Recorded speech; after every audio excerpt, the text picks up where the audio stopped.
Good afternoon, everybody, and welcome to the very first FTMA webinar. My name is Dean Ashton, and I'll be your host this afternoon. I'm with the WoodSolutions Mid-Rise Advisory Program. Today, we've got two of my colleagues from WoodSolutions that will be presenting. We're going to have Alastair and Laurence, but before we get into that, we'll have a look at what's going to be happening over the coming weeks. So this Mid-Rise Tech Series webinars was originally intended to be a face-to-face technical seminar, and it was going to be held at Holmes Glen TAFE earlier this year. We have a demonstration building, a full-scale demonstration building at the TAFE, and we're going to be displaying that.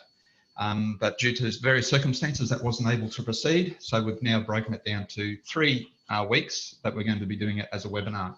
So today we're going to have an overview of the Mid-Rise implementation group, and we're going to have a tour of the actual model. So we're fortunate to have somebody there today.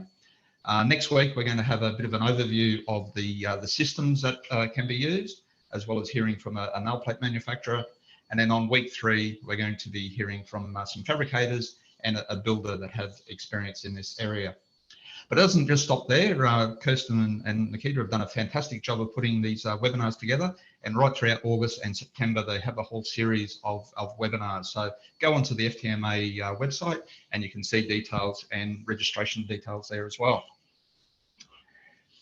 The FTMA would like to thank their sponsors for the ongoing support and contribution. So you can see the various sponsors there on the screen. At WoodSolutions, we're also happy to support the FTMA. For those who are not familiar with WoodSolutions, we're an industry initiative through the Forest and Wood Products Australia, and we provide resources for building professionals to be able to utilise more timber in construction. We have a fantastic website. It's the #1 website in the world for people going to click on information for timber and wood. In that website, you'll find over 50 technical design guides that you can download free of charge, as well as case studies and podcasts and a lot of other great information. As I said, I'm part of the Mid-Rise construction side of it, the Mid-Rise Advisory Program, and we have a number of industry partners that you can see on the screen. So you'll see a lot of our partners are also the sponsors of the FTMA, so it's great to see these companies getting right in behind our industry. For those that are not familiar with the Zoom technology, down the bottom of the page, you should see a chat icon. You might just have to move your mouse down into the ribbon bar to get it to pop up.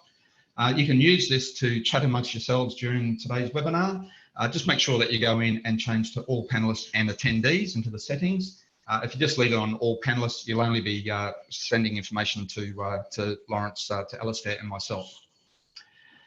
If you want to ask any questions, we will have a Q&A session at the end of the 2 speakers.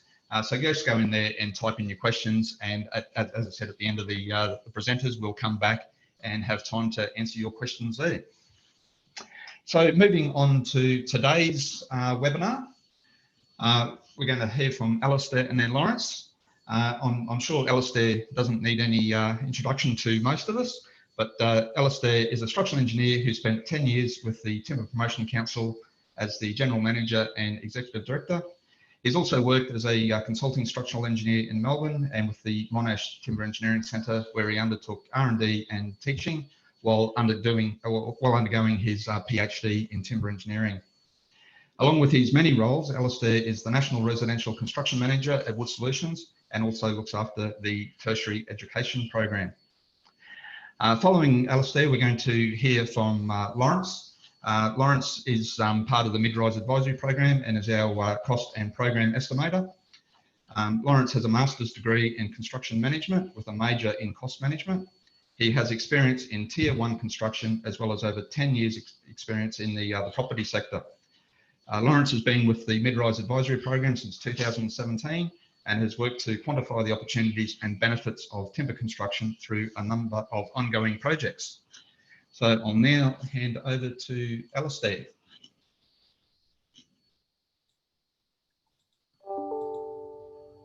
Okay, thanks, Dean. I'll just share my screen. You see that all right, Dan? Yes, we've got you there. Yeah.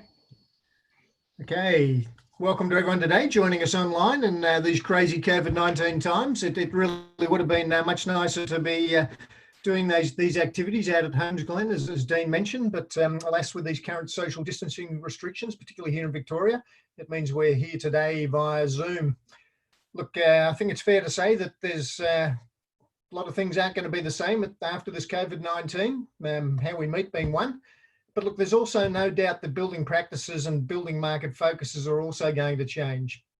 It is an unfortunate fact that at the moment that in many sectors businesses have, and they will fold over this period, but it's also a fact without doubt that many businesses are going to come out of this period stronger and more determined to succeed. Resilience and inventiveness, I think, will be hallmarks of successful businesses in the future, and market diversification is really also going to provide opportunities. And that's why this discussion today and this seminar series on the new opportunities for the frame and truss sector in this emerging mid-rise construction area is so important. In my presentation today, I want to discuss the critical preparation work that's been going on to assist in starting to build the awareness and the capacity in the frame and truss sector for fabricators wanting to enter this emerging mid-rise space, a space which for those willing to take the step will really hold great potential opportunities. What I want to cover today is really these three questions. What is the mid-rise market for the frame and truss sector? What does the mid-rise market want from the frame and truss sector, and what are the opportunities? And what has the frame and truss sector been doing to build capacity to meet this emerging mid-rise opportunity? So let's start with what is the mid-rise market for the frame and truss sector. You'd all be aware in 2016 that the NCC deemed to satisfy provisions were changed to allow now fire protected timber. And in 2016, when these were first introduced, it was specific to class 2 buildings, apartments, class 3, hotels, and offices, class 5 type buildings. The reality is with the frame and truss sector that the real opportunity lies in this class 2 area. As we've seen over in North America in particular, in US and in Canada, in Canada, about 80% of this class 2 market, up to sort of 5 to 6 stories, is now built in timber. So there's a real volume opportunity in this area. We also did quite a bit of work between 2016 and 2019 with the ABCB to expand these DTS provisions. And in 2019, just so you know, we can now use this fire protected timber now over all types of building classes. So schools, hospitals are also included. But the reality is, for the frame and truss sector, really this class 2 area, this apartments area, is going to be the big opportunity. So pre-2016, from about the mid-90s, we've always been able to build 3 stories of timber or 3 stories over a concrete car park using lightweight frame timber with fire rated elements, whether that's for floors or separating walls between apartments. In 2016, what changed was that the DTS allowed us to, or the new NCC allowed us to do the DTS provisions up to an effective height of 25 metres. So effectively, that's around 8 stories that we can now build to. And, you know, the plan really is on this class 2 side is to find the builders doing 3 stories of timber already, those ones that have been doing it for the last 20 years, and work with them to do a 4 story, to do a 5th story, and to do a 6th story, to so slowly extend that class 2 residential market into these taller mid-rise buildings. This sort of picture sort of sums up exactly the strategy that FWPA was looking for when it made these code changes, the mid program. And what that means is in Sydney, Brisbane and Melbourne, the governments are all encouraging diversification in mid-suburban areas, and they're trying to sort of densify, particularly around public transport hubs like this railway station you see here, building these type of structures you see in the back, and really sort of pitched at that mid-sized developer. And that's what we wanted to do with the DTS provisions, have a mid-rise solutions for mid-suburban areas pitched at mid-sized developers. Yet those guys that, not like Lend-Lease, that can afford to do a lot of fire testing and acoustic testing, these are the ones that just want the tick-box approach to actually be able to build these buildings. So these are what we're really targeting. And look, the mid-rise team will talk about this in more detail over the next couple of weeks, but there are real savings to builders and developers in this area. And the real reason they get savings is because a lot of this timber work can be prefabricated off-site, whereas concrete's got to all be built on-site. And as much as we can prefabricate off-site, means less time on-site, faster delivery. It means reduced infrastructure like site sheds and holding costs. And that's where the savings really come in. The fact that we use timber, which is lightweight, means on certain sites which have poor foundations, we'll actually make some great savings as well. So all of those things combine to give you the cost saving for these type of benefits, but it is all about offsite prefabrication. And below that cost line, also the benefits we get are improved safety on the work sites, because there's much less risk. And obviously using timber, environmentally friendly material, we get a better environmental impact. So for these mid-rise class 2 apartments up to 1 to 6 stories, it is sort of all materials that you guys are quite familiar with. So the top 3 stories of a 6-story building are going to be the types of things you guys build all the time. It might be typically 90 by 45 studs at 450 centers is all you need in those top 3 stories. As we move down the building and the loads get higher, then we might double the studs, triple the studs. But really, it's sort of quite typical of the materials you use. In terms of the core of the building for the lift or the stair, that could be timber, or the engineer might do that in concrete. So different ways we can do that. In terms of the NCC requirements, they're really all about fire protection. So just to quickly go through that so you understand it, the highest level of fire protection is the use of automatic fire sprinklers. So the idea here is the sprinklers activate when a fire starts and it's put out quite quickly.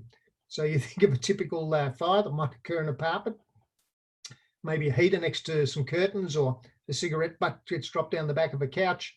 The fire starts, the sprinklers activate, the fire's put out very quickly. Sprinklers are very efficient. They're about 95% efficient. So those type of fires can be extinguished really quite quickly. Interestingly, prior to 2019, in concrete or steel class 2 buildings up to 6 stories, you didn't need sprinklers. Now the NCC has mandated sprinklers for all buildings. So that's actually very good. Timber helped actually push that through. The fire brigades were quite happy about that, because buildings with sprinklers are very much safer than buildings without. and this also overcomes that cost impediment we had in comparison. The second level of fire protection comes if the sprinklers fail. And sprinklers, as I say, are very reliable, but if they do fail, what we do then is protect the timber using fire grade plaster. So the NCC, depending on the building class, requires protection for a certain period. For apartments, that's 90 minutes. So what the fire grade plaster board does is it protects the building for at least that 90-minute period to allow people to either escape the building or the firefighters to attend. Okay, so that's what protects our wood. The third level of protection, and this assumes that the sprinklers don't work, or the fire, and then the fire's burnt for more than 90 minutes and has actually penetrated the plasterboard walls. What we have here are cavity barriers that actually stop the fire or smoke going up to the cavity into an apartment sort of above that one where the fire has started. And the fourth level of protection we have is the requirement for non-combustible insulation in the walls, as we don't want to add to the fire load. So these are the 4 levels of fire protection under the NCC, under the deed to satisfy provisions. And with the systems we've got, they meet all this. And so they're classified to be fire protected in terms of the NCC. So relatively straightforward. As I mentioned before, the reality is the greatest demand for the volume of timber going forward is really going to be into these 4 to 6 story apartments.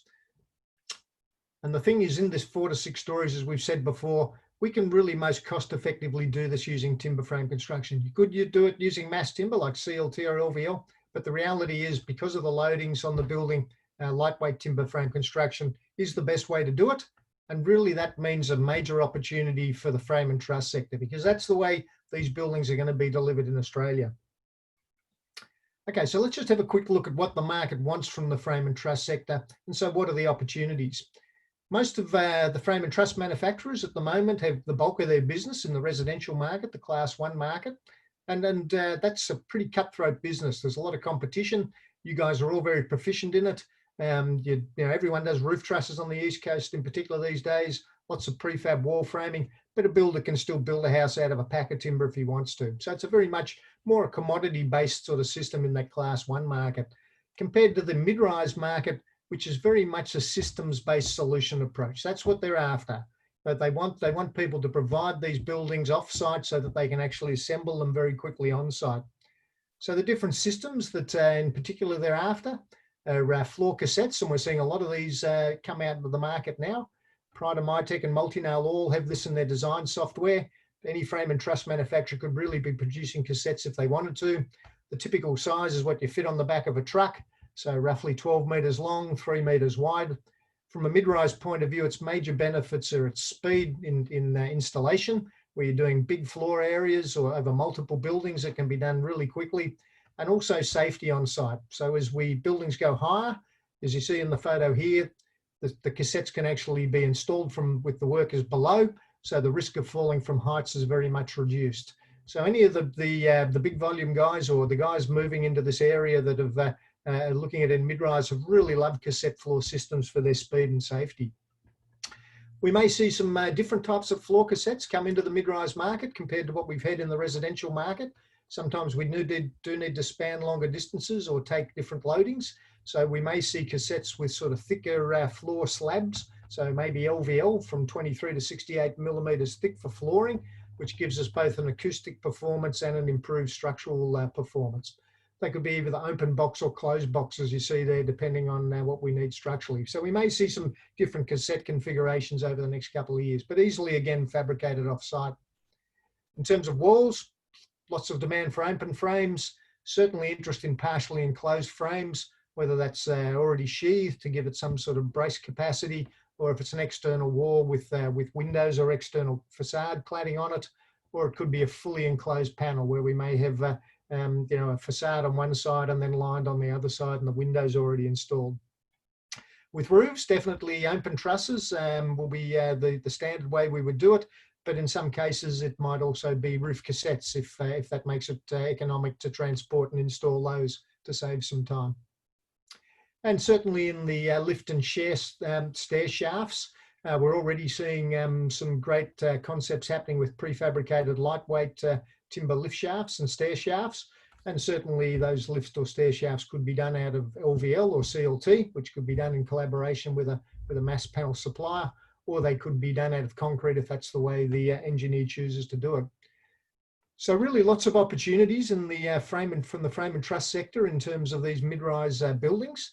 They're all about quality off-site prefabricated systems. So wall systems, roof systems, shaft systems, and particularly cassette floor systems where there'll be a lot of volume. There's also a lot of opportunity if you're smart and innovative to do off-site value adding. So things that you can do to help the builder on site, anything that you can do off-site that saves him time on site is something you should be charging for and getting a premium for at the same time. So good opportunities definitely going forward in this mid-rise market for the frame and truss sector. Okay, so when you develop these new markets, it takes a lot of work. So back pre-2016, FWPA did about 3 years of fire testing to get that changed. We did a lot of market investigation work, did all the R&D, worked out the solutions. Once in 2016, the code change was made, then we really started on the market implementation phase. A key part of that is the market promotion side of things. And that's when the WoodSolutions Mid-Rise Advisory Team got up and running in 2016, and Dean's introduced the team this morning.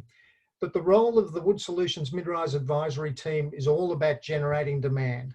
So it's about getting out, identifying projects that look like they're going to be built in concrete and trying to convert them to timber. So we're educating the builder, educating the developer, educating the engineer, the architect, the regulator, whoever it happens to be, working on that project to make them quite familiar and aware with what needs to happen with timber and getting that building converted. So what's important is what the team does there is all about generating demand. The other key part of it then is about building skills and capacity. And in the lightweight system sector, this capacity is what has to come from the frame and truss sector. And that's the gap that's been there at the moment that we've been trying to fill through our market implementation group. The group actually got together in 2017. It was facilitated by FTMA. It was funded by EWPA and ATIF as contributors of the timber going into these buildings, and there was contributions obviously from MyTech, Multinail and Prada. Those fundings were matched by Commonwealth funds through FWPA, and Wood Products Victoria provided the project management. Over the term of the project, we've had some really good representation from frame and truss manufacturers interested in mid-rise. So we've had about 19 overall, as you can see here, from a range of different states, and they've been really critical to the program's success. As I mentioned, the aim of the whole program is to build that national frame and truss supply chain capacity in this 4+ story market. And our sort of mantra, I guess, as we've been running this sort of project is it's all about cooperation, not competition. So in the residential market, in the frame and truss sort of field, everyone's in competition. In the mid-rise market, the competition is not the other timber guy, it's the concrete and steel industry. So a real sort of position of our whole program has been around collaboration as we take this forward. We'll get a lot more out of working together than we will with actually working against one another. And as I mentioned, the important part of this balance, as you can see here, is about balancing the supply capacity within the sector at the same time as the WoodSolutions Mid-Rise team is out there generating interest and demand. We don't want to get this balance out of balance. If there's too much demand and we can't supply, then that'll put the people who are trying to convert over off. If there's too much supply and not enough demand, then clearly that's not a good outcome either. So this sort of balance has been really critical to the whole program. In terms of our group, we've been meeting every 2 months, and I'd have to say the contributors have been fantastic. The meetings have always been extremely well attended. The program commenced in 2017, and then we ran two full day workshops and identified all of the priority issues that we felt back in 2017 needed to be addressed. We produced an action plan out of that we worked with timeframes about what we wanted to achieve, and that's guided the work that's been done over the last 3 years. I guess one of the first activities we really got our head around was what was going to be the frame and truss sector market offering. And everyone agreed that what we needed to be doing was providing quality off-site prefabricated solutions that included cassette floors, wall systems, roof systems, and stairs and shafts. We did certainly have some discussion early on about how much we should be including in that around system design and engineering. And interestingly, I guess there were sort of mixed views on that. Some people were just thinking we should be fabricating and supplying systems, let external engineers do the design. But there was certainly a feel also from other frame and truss manufacturers that they wanted to be involved in the full design, fabrication and supply, and some even in the installation side of things. So controlling the whole process to get the right outcome. So I think that was quite good that there was a mix of views about just how much we should be involved, particularly in that design side of things. When you get into design, there was a whole lot of technical questions, particularly for these lightweight buildings above 3 stories back in 2017. So WoodSolutions committed to putting together a structural engineer's guide to answer those questions. I'm pleased to say that was released last year, so that's available now from the WoodSolutions website. If you guys want a copy of this, just go onto that. It's downloadable as a PDF. So some really detailed information up front about the different considerations. And also the design guide contains 2 appendices. And Appendix 1 is actually a full work example for a lightweight timber framed apartment building. In fact, it's really the building that we're going to see in the model later on is the building we've used as the example in that. So all that technical stuff we now have available. Throughout the period that the MIG was running, there was often discussions around technical issues. When something came up that we wanted to get clarified, we would generally get agreement on that with the group and then produce an internal technical bulletin. And those have then been captured with a lot of the technical guides that have been produced. Also, with the linkage to the Mid-Rise Advisory team, when they were out there trying to convert builders from concrete to timber, obviously the question they're going to ask is how much is it going to cost? So we use the MIG group to assist in providing some initial quotes for some of these buildings. What would happen would be the Mid-Rise team would find a builder, get a set of plans. Those sort of plans, which were usually sort of planning type scale, would be submitted to our MIG group. We would then ask our frame and truss manufacturers who were part of the group who was interested in quoting on the project. The drawings would be supplied to those manufacturers, and they would then work with their individual nail plate technical staff to come up with a solution and come up with a quote that could then be provided back to the team. So that also worked very well over the period. One of the issues we sort of identified fairly early on was you guys are all pretty able to quote 3-story type construction up to that, but no one was really sure on, say, wall member sizes for a 4-story building or a 5-story building or a 6-story building, particularly at this, this early scoping phase before the engineer had been involved. So one of the things we developed through the program was a sort of quite a simplified spreadsheet design tool, which allowed people to input roughly what the building looked like and its dimensions, and it would actually give advice on the types of studs that were needed in those lower floors, which was quite useful. Also, as we were trying to then grow the market with the frame and truss sector, it was clearly pointed out that it'd be good to have some visual literature that explained what this was all about. So through our MIG program, we started up the development of 2 case studies, which then the Mid-Rise team finished and got produced. Our first one was a generic one, just around mid-rise construction in Australia. So it included all the different systems, lightweight, mass, post and beam. So it's got some really good information in that one on lightweight systems. So I'd encourage you to get a copy of that and have a read of it. And the second case study we produced was one specific about a lightweight project. And this was the Oxford Apartments out at Williams Landing, which Timber Truss provided. They did that with Figurehead Constructions, who built it, with DKO as the architects. And again, this is a really great document. It's got lots of imagery in it, lots of discussion on the thoughts that went into the design of the building and the construction and the prefabrication. So again, a couple of great resources just to help people, to encourage them to understand what mid-rise construction is all about. At the end of our project, which was really back in December, we were really comfortable that the nail plate company reps now are quite knowledgeable in this mid-rise area. They've all skilled up. They all internally have the capacity to help you guys now as frame and truss fabricators if you want to look at this mid-rise section. So the skills are there now. Our thought has been that as we start to develop this now more with the lightweight sector in this Class 2 market, that the best way to do it to reduce the amount of risk is to identify frame and truss fabricators at the moment who have customers that do currently build 3-story Class 2 timber construction and who you're comfortable working with. And the idea then is to work with that frame and truss fabricator and their builder customer and encourage them to start looking at, say, 4 stories of timber, or 5 stories of timber, or 6 stories of timber, depending on sort of what level of comfort they go to and the project that they've got. So what we're really wanting to do at this point in time is to find more frame and truss manufacturers that have these builder developer customers who are experienced in 3 stories of Class 2. And so we're putting that question out there, particularly at the moment, about who else out there in terms of frame and truss fabrication would be interested in becoming involved.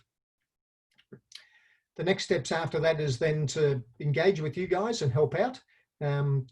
Want to assist you with any of the questions you've got around this, assist your customers, look at how we actually move you and your customers into this sort of 4+ story project area.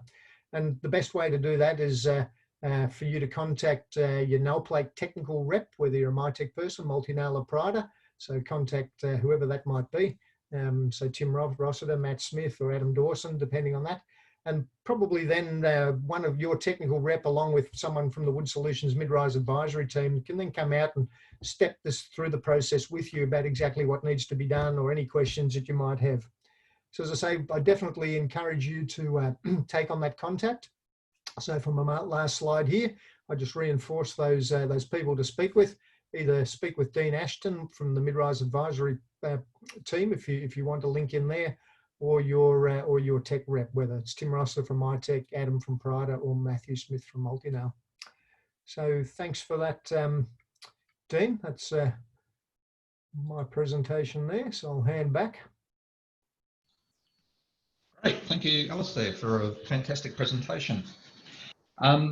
Before we move over to Laurence, who's going to be live at the demonstration building, I'll just quickly show you the video that Laurence has put together on the video on the demo building. So if you were to able to get to Homes Lane TAFE and you didn't have a tour guide such as Laurence, you can actually play this video before you go for a bit of a walk around. It's also available on the WoodSolutions website, so you can go in at any time. So I'll just share my screen and play the video.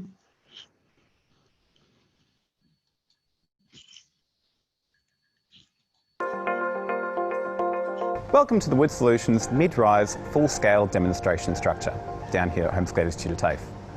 In this structure you can see how to successfully design and build a mid-rise project with engineered timber products. Across 3 levels you'll see examples of structural, fire and acoustic systems. This demonstration model is based on a section of a Class 3 apartment building, which was designed by Studio 505. The apartment structure comprises 7 stories of timber construction over a concrete ground floor and a basement car park. Elements of the floor plan illustrated in the structure include a typical apartment bedroom, a bathroom, a living space, a stair shaft, as well as an added balcony. The 3 stories in this demonstration model reflect the differences seen in a 7-storey timber structure. The top story of the structure represents the top 3 stories of an apartment building. Only single studs are required. This middle level represents the central 2 stories, and you can see the double stud walls. Down here, the bottom level represents the lowest 2 stories of a mid-rise timber structure. Here you can see triple stud walls, which carry a greater load than those above. Now that mid-rise timber construction is a deemed to satisfy solution under the National Construction Code, we've made sure to show all of the ways in which you can achieve the DTS requirements.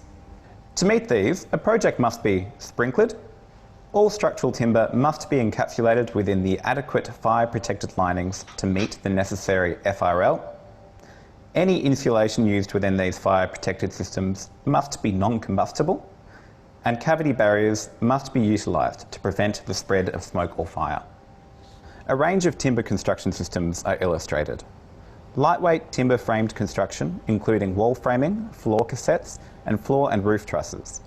Mass timber construction, including cross-laminated timber, or CLT, laminated veneer lumber, or LVL, and glue lam posts and beams. The bottom level of the model, where you're standing, has essentially been fully finished. You'll notice that cutaway sections have been provided to illustrate different product elements used in the fire-protected timber systems. These QR codes will take you to more information on the WoodSolutions website or manufacturers' or suppliers' websites. The centre level has been partially lined, but larger sections of the structure have been left visible to show acoustic and waterproofing options, as well as glue lam post and beam construction. At the top level, there's very little lining, so you can see all of the structure. Plus, there's an example of a roof cassette. If you have any questions, all of the details shown here are available in the WoodSolutions Technical Design Guides. Download free from our website. The WoodSolutions Mid-Rise Advisory Program offers free advice if you are considering or currently undertaking a mid-rise timber project. The WoodSolutions Expert Advice Service can also answer a broad range of technical questions. You can contact them both through our website. Thanks for watching this introduction. I hope you enjoy your tour through our 3-level demonstration model of a 7-storey apartment building.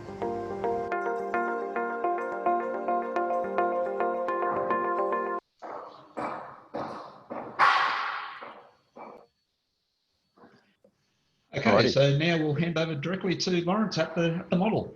Cool, great, thank you, Dean. Now, I'm just going to switch that around so you can see me just for a second. G'day, everyone. So this obviously isn't a slideshow necessarily. It's a tour through my camera. So I think the default option for Zoom will be to have me as a small screen up the top. But if you head up into the top right-hand corner of your browser, you should be able to select Speaker View, and then you should be able to see my screen as the largest screen on the browser. That will obviously make this tour a lot easier for you to view, and you'll be able to see a lot more details. So I really recommend going up and having a go at doing that because it'll change things quite a bit. I'm obviously down at Holmesglen at the moment, a beautiful carpentry sheds. Maybe I'll flip this over. That's our structure. You can see I've got the very large carpentry sheds here. You can see, you might be able to hear, we've got a little bit of activity in the background, but obviously it's pretty quiet, being the time it is in the afternoon down here in Melbourne. And yeah, probably it's one of the few times we're going to be able to get out in the next couple of weeks. So let's make the most of it. So this is the mid-rise demonstration structure. You can see obviously that it's 3 stories as introduced by that video. And it essentially represents the systems and the structure that you would typically see in a real mid-rise building. As we have covered, it's based off an actual real design, which is completed by an architect and has been engineered by a timber engineer in Melbourne. Really, what we've tried to do here is demonstrate all of the systems, whether they be structural, fire, acoustic, waterproofing, or really any other system, which would typically be required for a code-compliant mid-rise timber building. So, without further ado, I guess we might as well jump into it. We'll just go down these stairs. So you'll see, obviously, there's a number of different systems which are shown in this structure. And probably the best place to start with that is on the outside with the facade. So you can see we've got two different products, two different systems. And then we've also got the brick here, and then we've got another one down the end. We do also have one right down the end around the back. But as you'll see, and I'm sure you'll be able to appreciate, that is covered in framing at the moment. So thanks, Homes Glen. at least it's timber, not steel. So let's keep on moving. We're looking at the facades. There's, I suppose, what we're looking at here is a facade system which is easy to prefabricate, I should say. Obviously, what most of you are used to doing from a traditional point of view is obviously roof trusses, maybe floor trusses, and potentially wall frames as well. And what you can see here, I'll just turn that down a little bit, is a cutaway in this external load-bearing wall section. So here we can see, obviously, the timber frame. Keeping in mind, this is the ground story of a 7 or an 8-story multi-residential structure. So we're taking really significant loads here. So what you can see is a triple LVL stud. Let's get a little bit closer. So you can see we've got a triple LVL stud. They're all nail laminated and they're heading down to a base plate, which is actually hardwood.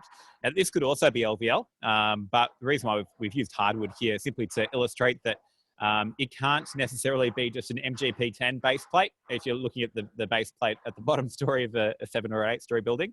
And that's just because of crushing, essentially. As I'm sure many of you are aware, you know, timber is like a bundle of straws. So obviously very good at taking load in the direction which is parallel to the grain. But as soon as you go perpendicular to the grain and you try and, you know, put a piece of timber on its side, as we're looking at with the base plate, we can get crushing. And over 1 or 2 stories, that might not be a big deal. But if we're looking over, say, you know, say 8 stories, imagining that we've just kept on looking up and up and up there, then obviously that would be quite a lot of shortening in the building, which is the problem, of course, where you have services and other structure which may not move in the same way. So that's looking at the structure. You can also see here we've got a tie-down rod, which is this steel element right here, which is used to essentially improve the tension capacity of that wall element. But it's not required in every design, of course. We've got our bracing, which is just a typical plywood bracing here. Our fire rating, which is a really major requirement in as soon as we're talking about mid-rise construction. Obviously, you know, the risks increase and we have to start talking about fire much more seriously.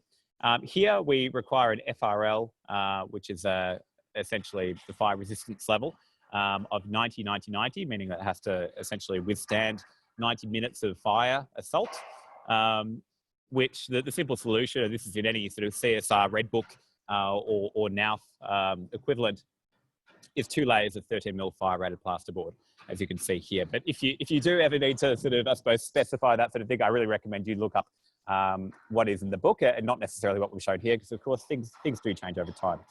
But this is really the industry standard and well understood based off test data. The next element you can see here, I should say actually, before we move on, from a prefabrication point of view, all we're looking at is dry linings here.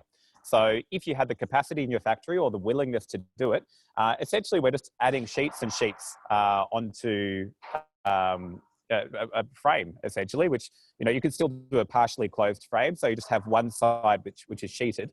And of course, in this circumstance, we're looking at plasterboard, which is just there purely to protect against fire. It doesn't have any aesthetic value whatsoever. So it's worth noting that, you know, it might actually be able to be completed in a factory environment. Next, between the fire-rated plasterboard and this cavity, we actually have a red lining right here. You can see it's like a red fabric. We've also got a sort of grey one here. And you'll probably be pretty familiar with these as sarking. Now, it's important in any building, but particularly in mid-rise, where the risks, as I was saying, are much higher, that these wraps are specified and actually the right ones are used. Because what we want to happen in this situation is have a vapor permeable membrane. So what that means is that when we're producing humidity indoors, where, you know, boiling water in the kitchen or having a hot shower, we're producing a lot of humidity, having a vapor permeable membrane will mean that the vapor will be able to transfer straight through that membrane and out into the outdoor environment. If we have something that isn't vapor permeable, so if we just call it, you know, say a vapor membrane or a waterproof membrane or something like that, we could actually be stopping that vapor inside the structure. And I'm sure I don't have to tell any of you that if we're stopping water inside a wall frame, and it could happen in a cyclical manner over, you know, a very long time, that's a really, really significant issue from a structural point of view. So it's really important with these membranes that we use a vapor permeable membrane. Next on this facade we're looking at, we can see we've got a cavity, so I can actually put my finger in there, typically about 40 mil. And that's obviously for ventilation. So any moisture that does come through that membrane can run away or yeah, obviously just leave that surface. And by the same token, any rain that gets into that space can simply run away. And then of course, we've got our facade finish, and we've got a range of different facade finishes. They're all somewhat similar in that they're all dry, and they all sort of vary in level of prefabrication ability. So you can see, obviously, we've got those two sheets. These are what we call brick slips, which are essentially a prefabricated brick solution. You can see the thickness is about 20 mil there on the actual bricks. And you can essentially install these in a factory, and they have been installed in a factory at a very, very large job for Lend-Lease up in Canberra. Or you can, of course, install them on site. And the big benefit of these, of course, is they're much smaller than typical bricks, which means they're lighter and they're faster to install. The actual installation procedure with these, oh, we've got a bit of vibration going. Sorry, my gimbal's not quite used to mobile phones. There we go. All right, let's try doing that again. All right, so you can see here the actual fixture procedure is really a mechanical fix. So the grout that you're sticking in there is more aesthetic and more weather protection, and I suppose durability than anything. The actual fix of that little brick slip in that space is snapping into that profile, which is what holds it there. And that's why you can really, you can install them in the factory, you can stick them on the back of the truck, even without the grout, or you could even do it with the grout, and you don't have to worry about them flying off, which is, yeah, different with some other products out there on the market. Let's keep on moving, because this is a big structure, and I really look forward to bringing you all through this when we get through the coronavirus. We're actually going to go into the structure here. You can see we've got a finished room in that space, which just has a couple of samples in it. And let's actually go upstairs. So the ground floor you'll see is mostly completed, mostly lined and finished. The core that we're going up is essentially I suppose the lift core of the project. And because of that, we've had it specified and built out of CLT. So you can see CLT, I won't dwell on it because of course it's not super relevant, but CLT is cross-laminated timber. It's made up of three or an odd number of layers, in which each layer will run perpendicular to the last. So let's just have a look at a few more framing things up here. So we're in the middle of the building now, which of course is you know, around level 3 or level 4 potentially. And that means that we're not taking quite as much load. We don't have to worry about having a triple stud anymore, but instead we're looking at more of a double stud. That's a little bit misleading there, because this this is the connection of a ply bracing. We've got two paddles which are connecting there, which is why it's a single stud. It is, trust me, a double stud. You can see we've got the tie-down rod. It continues straight up the structure. That's continuous from the ground floor to the top of the top floor. But of course, as I said, it's not required in every project. It just depends on your specific site. Here on this level, we've got a couple of different systems which are displayed. From a fire point of view, of course, where we have our penetrations. This is a certified and tested services penetration actually through a lightweight wall. which is from a supplier called TBA Firefly.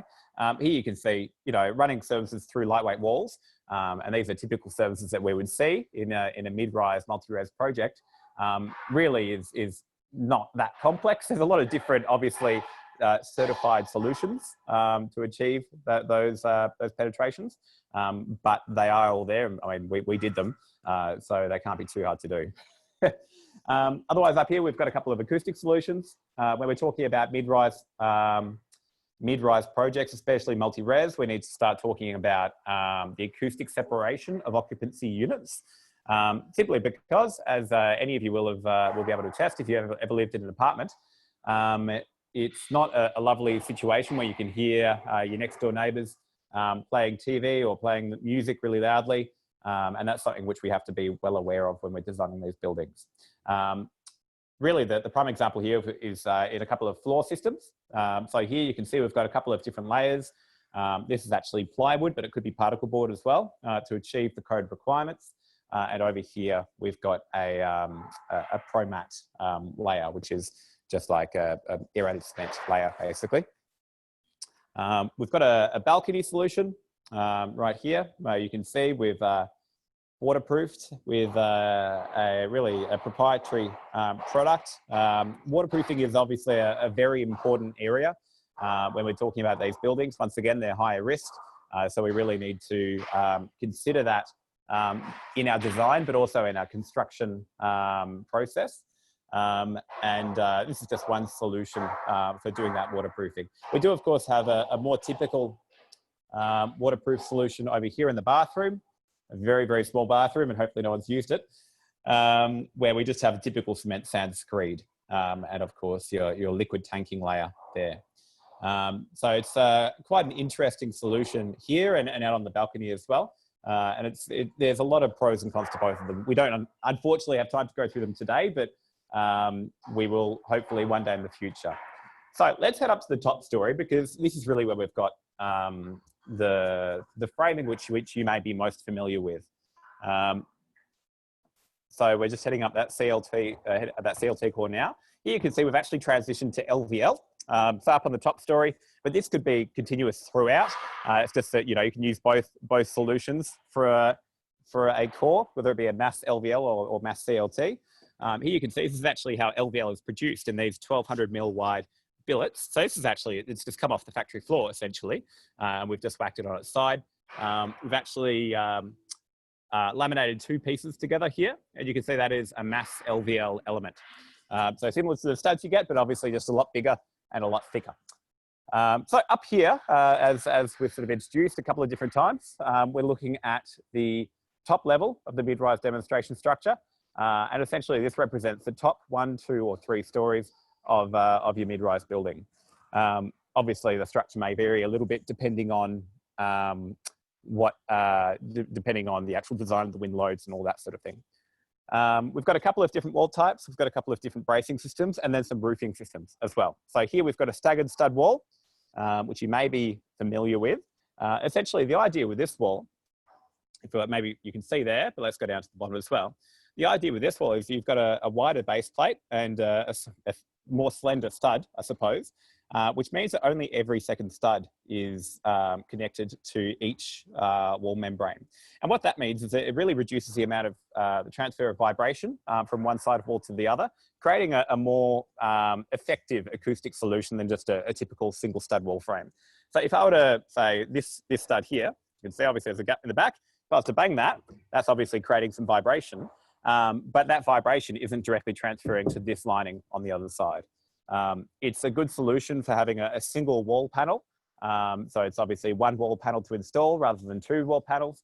And obviously on the line, it might be a little bit faster than producing 2 wall panels. And it can still provide a good level of acoustic separation. Otherwise up here, we've got, I should just check for timing. We're looking at 10 minutes. All right, we'll finish up before then. So we've got a few more questions. Time for some questions, I should say. So up here, we've got a couple of examples of, I suppose, cassettes or prefabricated roofing elements. This here is just a little square, essentially, which illustrates essentially a cassette, which could be a flooring cassette, But what we've shown here is it being used as a roofing cassette. So the cassette is really exactly the same as you may have, that a flat roof might have been constructed in the past, potentially.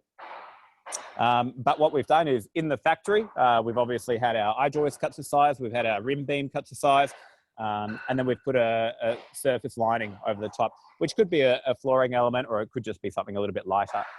Then we have this very thin red line, which you might be able to see. That is our vapor permeable membrane again. And of course, that means that moisture can get out, but moisture can't get into the structure, which is really what we want in these buildings. Next above that, we've kind of just taken it to the next level, really, with a really robust insulation method, some good separated sarking, and then obviously a roofing element on top. It would, of course, be possible to prefabricate this completely in a factory.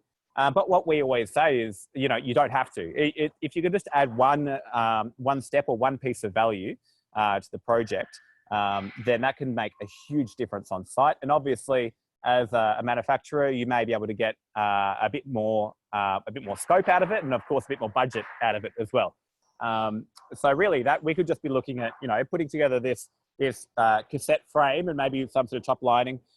Ideally, if you could throw that vapor permeable membrane on as well, it's not a huge step unless you're out on site. And when you're obviously lining a roof out on site in a multi-residential situation, maybe we're looking at something that's 30 meters up in the air or 40 meters up in the air. It's very, very different to doing just a class 1 property, even if it's a 3-story house. Everything that you can do in the factory with this sort of stuff really makes huge impacts out on site. Otherwise here, you can see we've got a range of connectors from Pride, Multinail, Mytech. Everyone's here really. I can't go through them. We don't have time, unfortunately. And there's a lot more detail that I haven't shown you. But hopefully this has sort of whetted your appetite. And then when we get through coronavirus, I look forward to seeing a lot of you down here in Melbourne with us. So with that said, I think I'll probably end it up here, and I might hand back over to you, Dean, so you can sort of coordinate our questions. And yeah, more than happy to show anything in more detail or answer any questions that come up. Thanks. Thank you, Laurence. There's been a little bit of chat on the side, and a couple of questions that Kirsten's already answered as we're going through. There's no actual open questions at the moment, so maybe Alastair and Laurence, have you got any final comments that you'd like to make?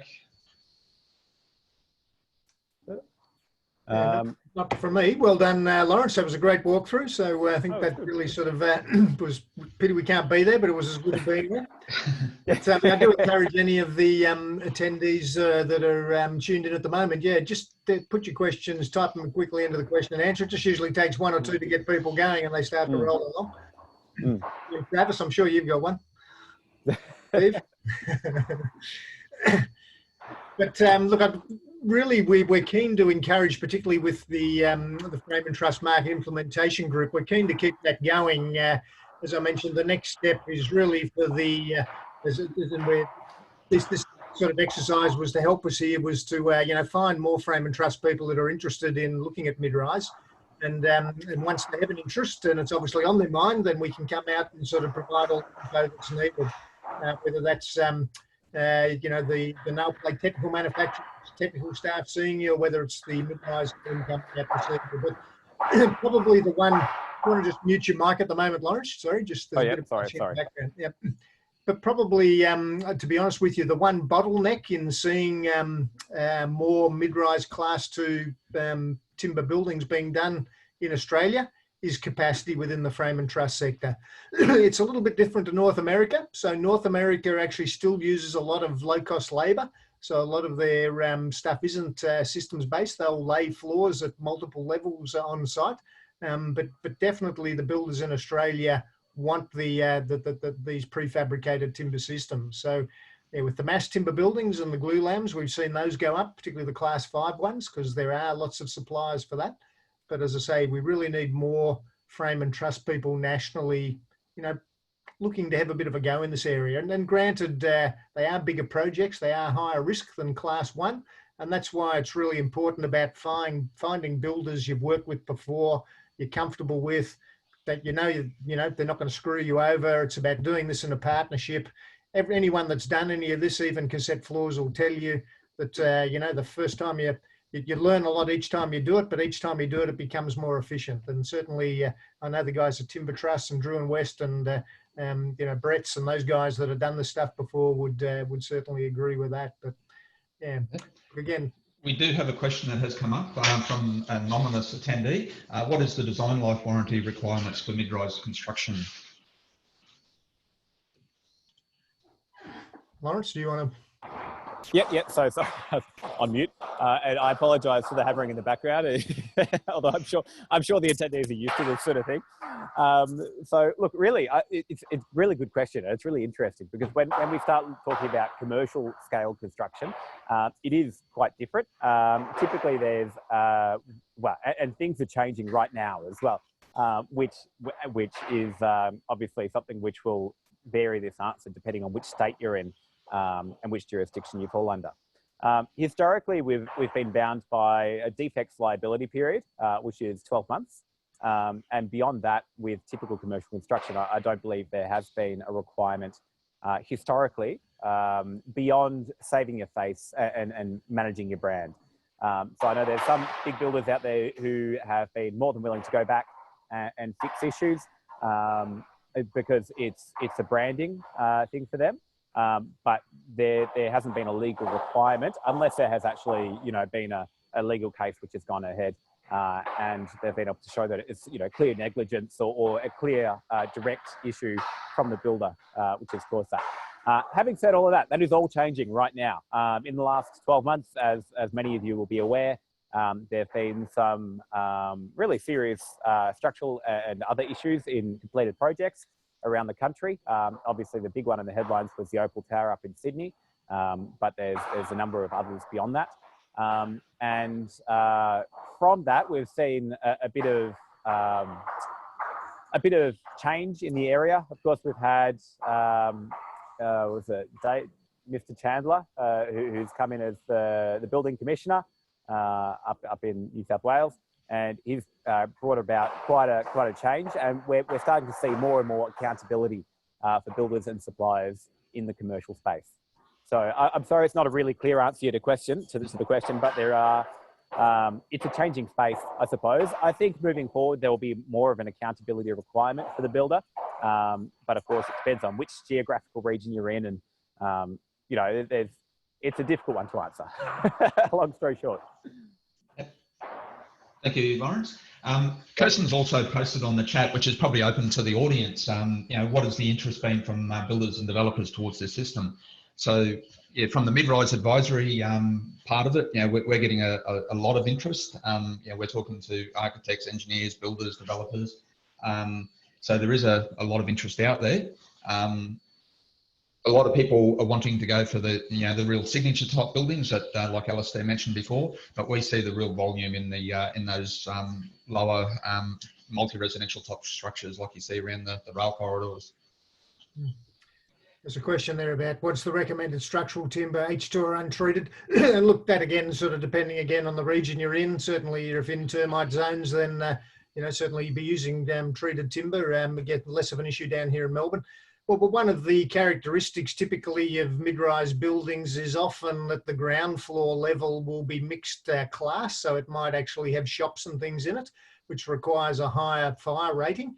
So generally with mid-rise buildings, if there's a basement or mixed class at the ground level, you tend to use concrete, which is just a better solution in the water, and then timber above that. So when you do those with a podium structure, one of the benefits again is it provides that separation from the ground to the timber by one level, which sort of restricts sort of termite access. But definitely the position around treated or untreated would be sort of more what you'd conventionally do in your region. Yep, thank you, Alastair. Well, we're nearly out of time, so I'll share the screen here again. So thank you both, Alastair and Laurence, for your fantastic presentations today. Don't forget, next week we're going to be going into Series 2, where I'll be presenting on the systems, And we're also going to be hearing from the career Prider on from the nail plate manufacturers on their input as well.